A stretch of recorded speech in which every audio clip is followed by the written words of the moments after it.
Fala pessoal, estamos de volta para mais uma aula de língua portuguesa.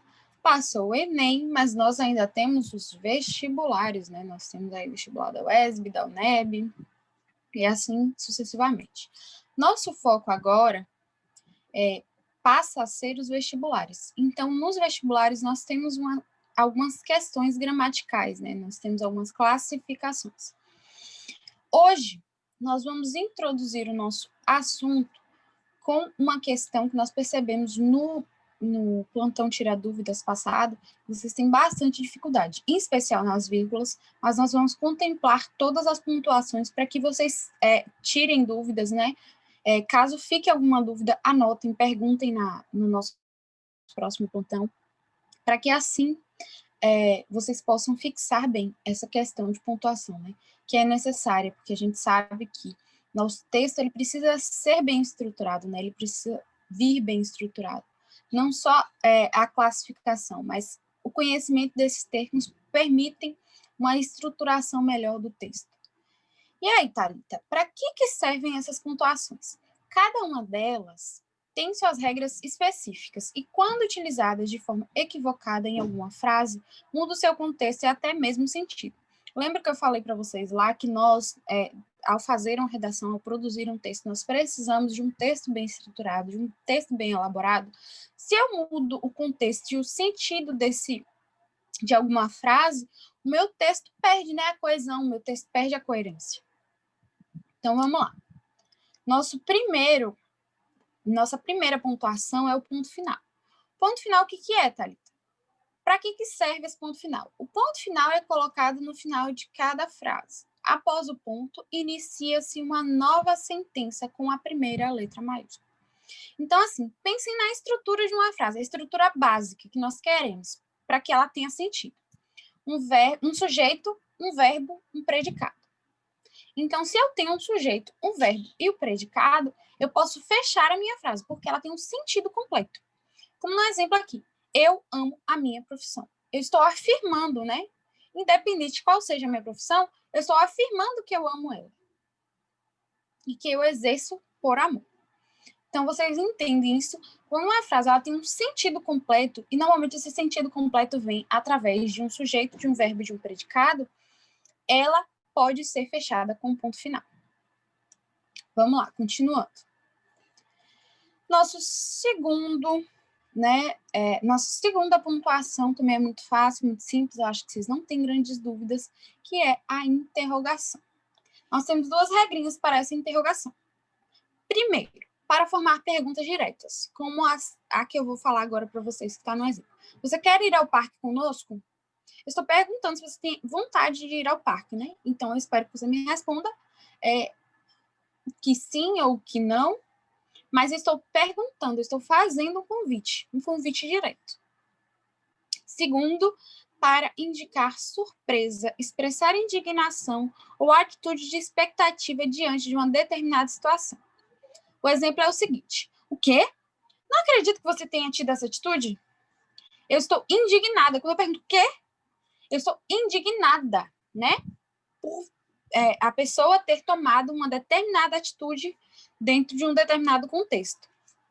Ficou claro para vocês que eu utilizo a interrogação quando eu faço perguntas diretas ou então quando eu quero expressar, indicar surpresa, indignação ou expectativa diante de uma determinada situação?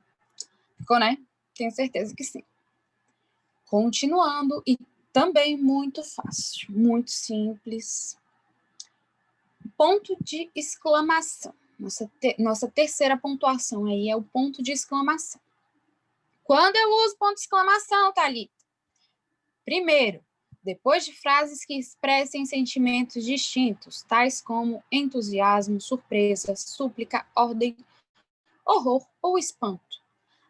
Quando eu falo para vocês assim, iremos passear, eu estou entusiasmada, né? Estou feliz, eu tenho expectativa diante do meu passeio. Segunda regrinha, depois de vocativos e algumas interjeições. Mas, Thalita, o que é um vocativo? O que é uma interjeição? Basicamente, interjeição é a classe morfológica que, embora não se flexione, expressa emoção, sensação, ordem ou apelo. E um vocativo, Thalita? Vocativo nada mais é do que um termo que serve para chamar a atenção do interlocutor. Eu estou fazendo um chamamento, eu estou deixando claro, né? Estou fixando com quem eu estou falando. Vamos lá. No exemplo aqui, nós temos uma interjeição. Ui! Que susto você me deu?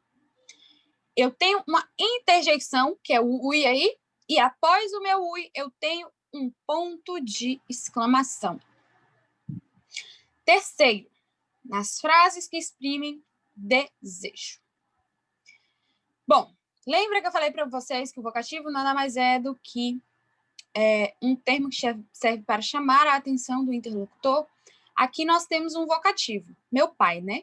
Que é um exemplozinho assim para além, para que vocês entendam que é um vocativo. Quando eu falo, ó, meu pai, ajude-me, eu tenho o desejo, eu peço a ajuda, né, de meu pai, seja meu pai biológico, né, meu pai carnal, ou meu pai celestial, né, uma questão religiosa. E aí fica a critério do contexto, da continuidade deste ó meu.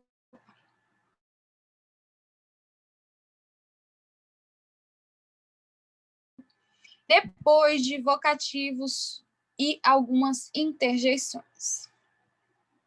E também nas frases que exprimem desejo.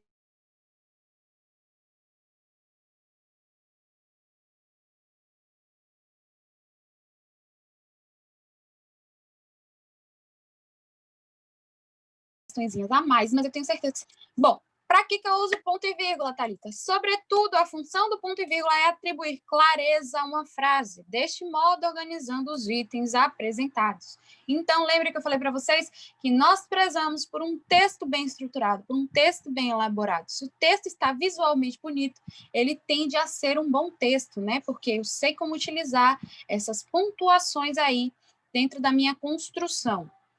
E aí, vamos à primeira regra do ponto e vírgula. Separar itens enumerados. Aqui eu trouxe para vocês um exemplo de língua portuguesa também, né? Porque nós trabalhamos assim. A morfologia se divide em ponto e vírgula, substantivo, adjetivo, artigo. E aí vocês observam que tem um ponto e vírgula. Aqui nós temos, apesar de classes morfológicas, são classes morfológicas distintas. Primeiro eu tenho um substantivo, depois eu tenho um adjetivo, depois eu tenho um artigo. E assim sucessivamente, que você sabe que as classes morfológicas aí são 10 e, né?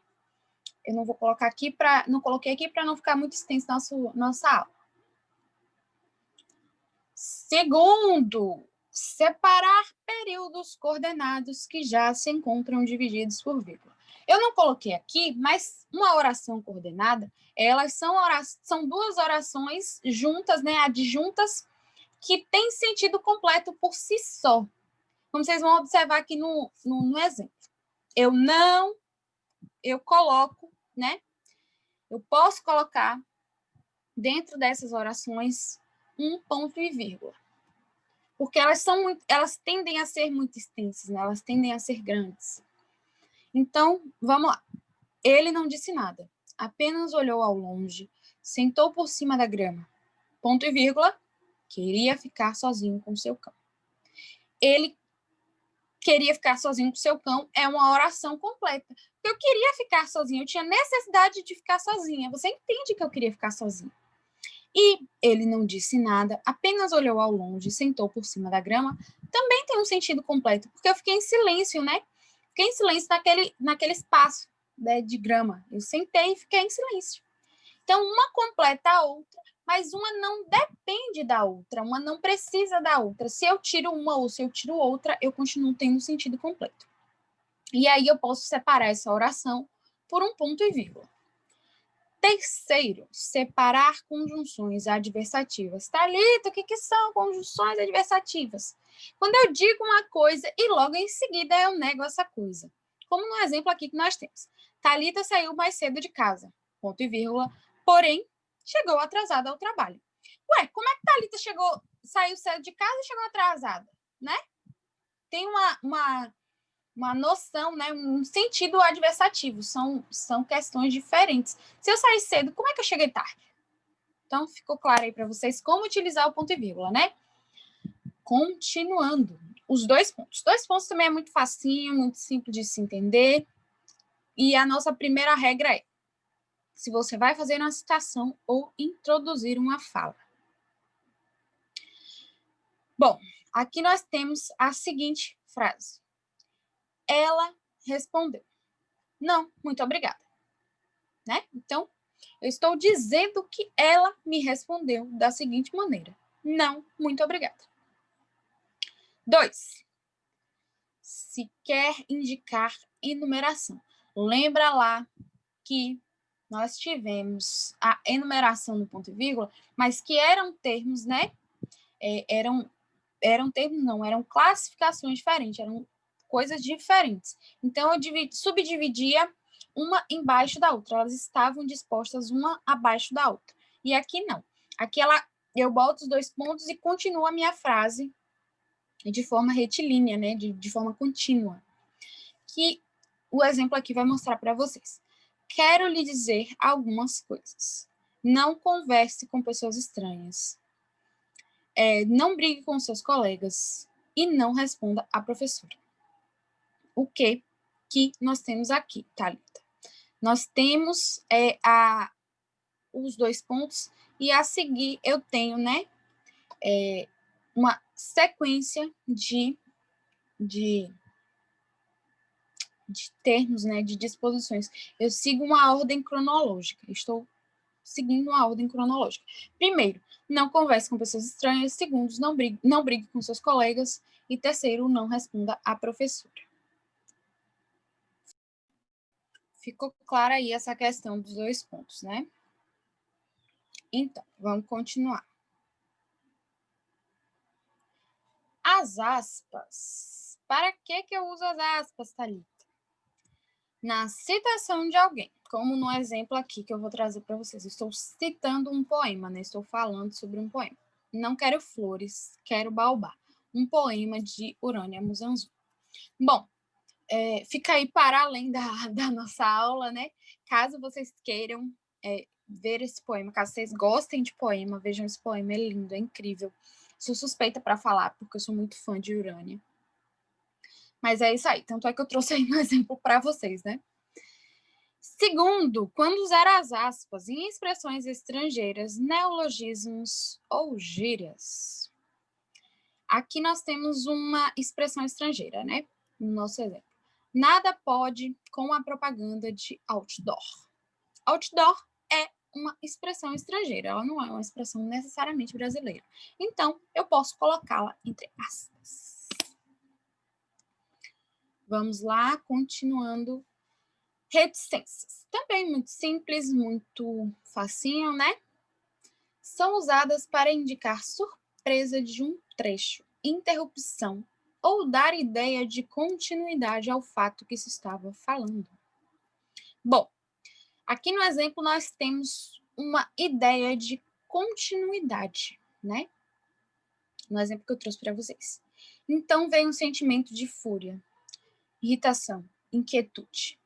Bom, eu poderia falar aí que veio uma sensação de angústia, uma sensação de ira, uma sensação de ódio e muitas outras sensações que poderiam me vir ao longo do dia, do período, do momento que eu estava falando. Mas eu preferi usar as reticências, que dá um sentido de continuidade desse sentimento, né? Dessa minha sensação, desse meu sentimento. Então, você entende que após a inquietude, os meus sentimentos não se encerraram, né? Eles tiveram continuidade. Continuando, e vamos para o assunto mais temido e mais perguntado. Vírgula. Bom, Thalita, quando eu devo usar uma vírgula? Na separação de vocativos. Lembra lá que o vocativo é para chamar a atenção? Né? Para fixar isso aí? quando eu falo assim, então, minha querida, não há mais o que fazer, o que se fazer. Eu não estou falando para qualquer pessoa que não tenho mais o que fazer. Eu estou falando para minha querida, assim como eu poderia estar falando para meu pai, para minha mãe, para minha professora. Eu estou deixando claro, eu estou chamando a atenção que eu não estou falando com qualquer pessoa, estou falando com a minha querida. Né? Eu estou chamando a atenção. Separação de apostos. Thalita, o que é um aposto? Não me lembro. Basicamente, aposto é um termo que encontra-se adjunto ao substantivo ou pronome para explicar ou especificar melhor e que vem separado dos demais termos por meio de vírgula, travessão ou dois pontos. Bom, eu separo o meu aposto, como vocês viram aí, por meio de vírgula, travessão ou dois pontos. No caso aqui, nós temos a separação por meio da vírgula. O José, ex-integrante da banda, veio assistir ao ensaio. Bom, José, poderia ser qualquer José, né? José veio assistir o ensaio, mas não, eu estou deixando claro, eu estou especificando, estou fixando para vocês que não é qualquer José, é o José, ex-integrante da banda. Outro exemplo, Thalita, estudante do curso de licenciatura em letras pela UESB de Jequié, está feliz em exercer sua profissão. Não é qualquer Thalita, é Thalita, estudante do curso de licenciatura em letras da UESB Campus de Jequié, que está feliz em exercer sua profissão. Bom, terceiro, isolar expressões de caráter corretivo. No exemplo aqui nós temos a seguinte frase: nada se fez naquele momento para que pudéssemos ir. Bom, nada se fez para que pudéssemos ir. Ok, né? Mas eu estou deixando claro para vocês que eu não pude fazer nada naquele momento. Depois eu poderia fazer. Depois eu poderia tomar alguma atitude. Mas naquele momento eu não tinha o que fazer, né? Eu estou deixando claro, eu estou falando para vocês, estou corrigindo de que naquele momento eu não tinha muito o que fazer para que pudéssemos ir. Então vamos lá, continuando. Nossa quarta regrinha aí para o uso da vírgula, quando usar a vírgula, né? É para isolar nomes de lugares no formato de data. Bom, nós podemos observar isso muito em documentos, né? Quando nós vamos assinar um documento, quando nós recebemos um documento, nós temos a vírgula separada por uma data. E acontece da seguinte maneira: Jequié, 18 de janeiro de 2021. Bom, Jequié é um local, né? E 18 de janeiro de 2021 é uma data. Eu estou isolando o meu lugar da minha data. Nossa última regrinha é separar elementos enumerados. Lembra que nós já falamos lá sobre elementos enumerados, né? No ponto e vírgula, que eles são elementos distintos, né? Eles são elementos distintos, como substantivo, artigo, pronome, numeral. Eles são elementos distintos, eles estão dispostos um abaixo do outro. E aqui na vírgula nós vemos que esses elementos enumerados, né, eles estão dispostos um ao lado do outro, né, eles seguem uma linha reta. E eles são da mesma classe, né, eles são, como aqui no exemplo, são meninas, são mulheres, né, eles são nomes femininos. Mas pode também acontecer com nomes masculinos, né? Poderia falar Thalita, Iago, Francine, Caio, né? Porque são nomes. Aqui nós temos nomes. Aqui eu trouxe nomes femininos. Thalita, vírgula, Francine, vírgula, Luísa, vírgula, Vitória. São termos de mesma classificação, né? Eles estão dispostos em uma sequência, né? Primeiro Thalita, depois Francine, depois Luísa, depois Vitória. Isso também acontece com frutas, com tipo de carro, entendeu? Vocês entenderam, né? Que acontece em questões de termos iguais, né? De termos de mesma função. Continuando. Como não usar vírgula, Thalita? Caso ocorra a separação do sujeito e do predicado. Mas o que é predicado, Thalita? Predicado é a parte da oração na qual encontra-se o verbo e que traz informações sobre o sujeito. Bom, aqui eu tenho o meu sujeito, que é Nando, que brinca de ser técnico de enfermagem. Meu verbo brinca ali e o meu predicado é de brinca até enfermagem. Eu estou dizendo que Nando brinca de ser técnico de enfermagem. Eu estou dando uma informação sobre esse meu sujeito. Bom, segunda regrinha de como não usar. Caso ocorra a separação do verbo e objeto. O que é um objeto, Thalita? Objeto é um complemento verbal que completa o sentido de verbos transitivos. Vamos lá o exemplo. As crianças é o meu sujeito. Bom, dentro do meu sujeito, eu tenho aí o meu verbo transitivo direto, que é vendiam, e o meu objeto direto, que é doces. Vocês observam que o meu verbo está ligado ao meu objeto, né? Ele está completando o sentido. Se eu falo para vocês assim, as crianças vendiam o quê? Né? Automaticamente vocês vão perguntar, as crianças vendiam o quê? As crianças vendiam doces. Então, eu não posso colocar uma vírgula aí após vendiam, porque eu estou separando, eu estou isolando o meu doce. E não pode acontecer. Continuando. Caso ocorra a separação de um adjunto adnominal e um nome. Bom, o que é um adjunto adnominal? Adjunto é considerado um termo acessório da oração. Bom, aqui eu tenho a seguinte frase. A peça sonha de uma noite de verão e trará em cartaz na próxima semana. Eu não posso colocar uma vírgula aí após noite e separar, isolar o meu de verão. Eu estou especificando que não foi qualquer noite, né? Era uma noite de verão.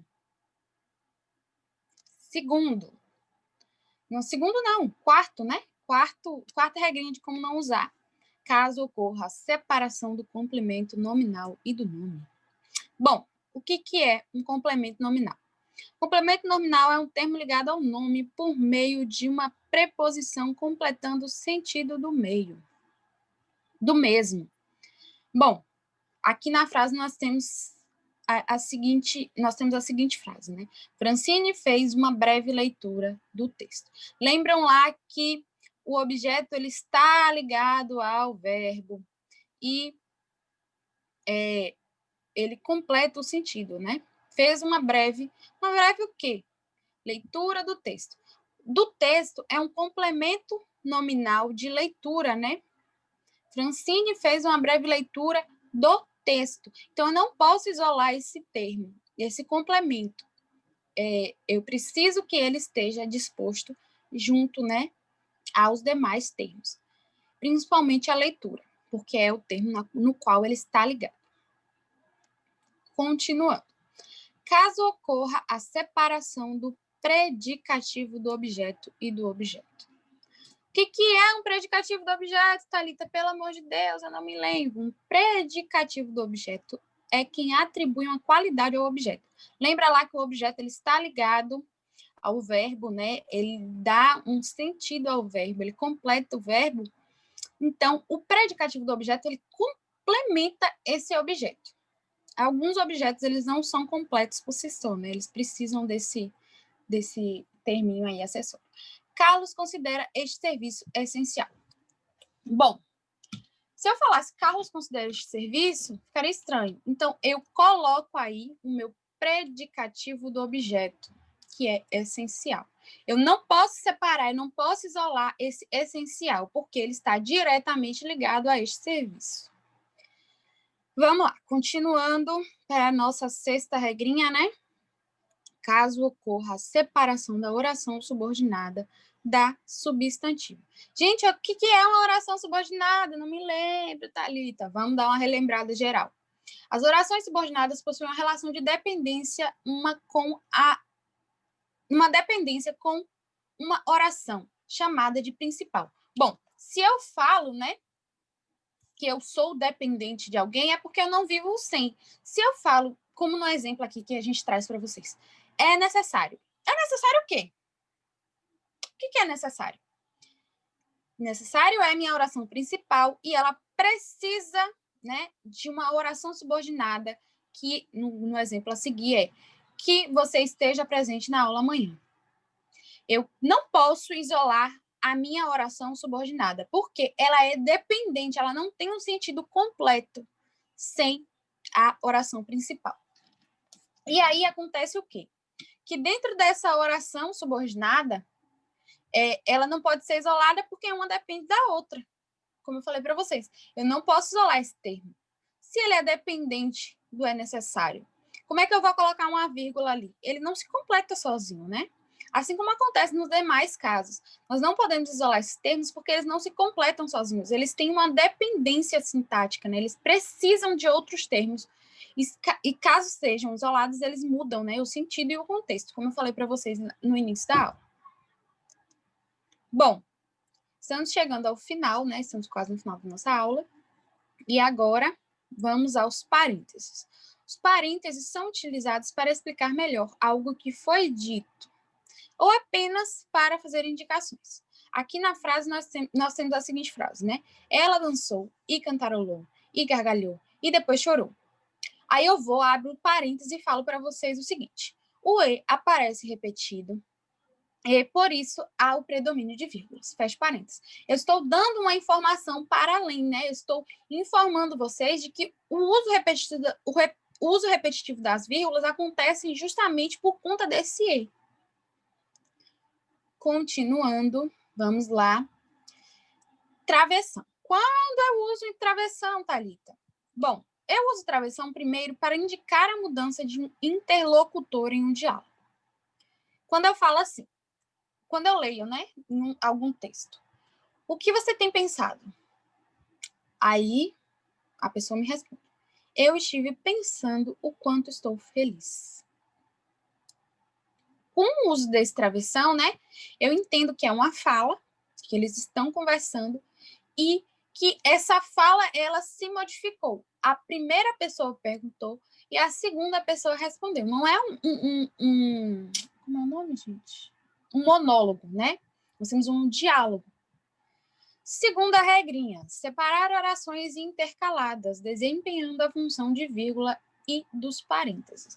Lembra que eu falei para vocês lá que a vírgula traz algumas informações, né, necessárias, e até mesmo o parênteses, ele vem, né, nessa função de trazer algumas informações, de agregar sentido, né, na frase. Então, o travessão também acontece isso. Não faça isso, falou a irmã irritada. Você pode morrer. Essa irmã aí, ela está separada por travessão. Mas ela poderia também estar separada por uso de vírgula ou por uso de parênteses, né? Então, essas questões, essas seleções de pontuações, elas vão muito do tipo de texto que você está produzindo, tipo de escrita, né, que você está tendo. Prestem bastante atenção nessa questão de como vocês estão escrevendo, se é um texto literário. Normalmente, travessão ele costuma aparecer muito mais nos textos literários, né? Nós costumamos utilizar esse travessão nos textos literários. Terceira e última regrinha é colocar em evidência uma frase, expressão ou palavra.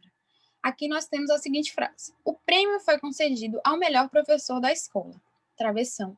Uma pessoa bastante dedicada. Eu estou evidenciando que esse professor, aquele professor lá que ganhou o prêmio, ele ganhou esse prêmio porque ele foi uma pessoa bastante dedicada. Ele é uma pessoa bastante dedicada e por isso ele mereceu esse prêmio. Gente, a nossa aula chega ao fim. Eu queria agradecer, falar para vocês que não se apavorem. Gramática é complicado mesmo. Gramática precisa de um uso, né? A gente estuda essas questões separadas e acaba não entendendo muito bem para que estamos estudando, mas nós estudamos para colocar em prática dentro do nosso texto, como eu falei para vocês. Nós precisamos de um texto bem estruturado. E essas regras, elas estão aí para nos dar esse texto bem estruturado.